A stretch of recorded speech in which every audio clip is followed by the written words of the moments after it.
एक बार की बात है, एक आकर्षक पहाड़ी में लाल छत वाला एक छोटा सा घर था। एक प्यारी मुर्गी और उसके 2 बच्चे, पिप और पीप का घर था। दोनों भाई बहन एक साथ रहते थे। खिले हुए फूलों और रंग बिरंगे मशरूमों से घिरे अपने घर के बाहर हमेशा चहकते और खेलते रहते थे। पिप और पीप को अपना आरामदायक घर बहुत पसंद था, लेकिन वे बाढ़ से परे बड़ी विस्तृत दुनिया के बारे में जानने के लिए उत्सुक थे। एक धूप भरी सुबह जब वे एक पुराने बरगद के पेड़ की छाया में खेल रहे थे, तो पिप ने कहा, पीप, क्या तुम्हें कभी आश्चर्य नहीं होता कि वहाँ क्या है?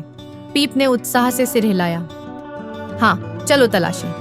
अपने उत्साह के बावजूद वे जानते थे कि मम्मा कलक इसे स्वीकार नहीं करेंगी।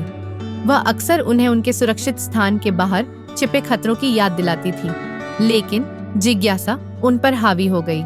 उन्होंने चुपचाप बाहर निकलने की योजना बनाई जब मम्मा कलक घर की सफाई में व्यस्त थी। छोटी छोटी छलांगों और हल्के शोर के साथ दोनों चूजे बाढ़ से भाग गए और एक अज्ञात स्थान की ओर चले गए। उनके घर के बाहर का मैदान बहुत बड़ा और आश्चर्य से भरा था। मधुमक्खियां भिनभिना रही थीं, तितलियां उड़ रही थीं और ऊंची घास हवा में लहरा रही थी। वह आश्चर्यजनक है, पिप ने खुशी से कहा और अपने छोटे पंख फड़फड़ाए। ये एक सपने जैसा है।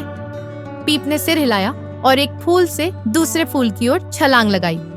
लेकिन उनकी ये खुशी ज्यादा देर तक नहीं टिकी। जैसे ही वे मैदान के पार चले गए, लंबी घास की छाया में चमकदार पीली आंखें दिखाई देने लगीं। एक चालाक, पतली और भूखी लोमड़ी ने भटकते हुए चूजों को देख लिया था। पीप और पिप डर के मारे जम गए। उनके रोएदार पंख कांप रहे थे। हमें घर पर ही रहना चाहिए था, पिप ने फुसफुसाते हुए कहा। उसकी बड़ी भावपूर्ण आंखों में आंसू भर आए। जैसे ही लोमड़ी झपट्टा मारने वाली थी, घास के मैदान में एक तेज और उग्र आवाज गूंजी, मेरे चूजों को अकेला छोड़ दो। यह मम्मा कलक थी। उसके पंख फैले हुए थे और उसकी चोंच दृढ़ निश्चय के साथ तीखी थी। उसने अपनी पूरी ताकत से फरफराया और चिल्लाया, लोमड़ी पर चोंच मारते हुए उसे भगा दिया।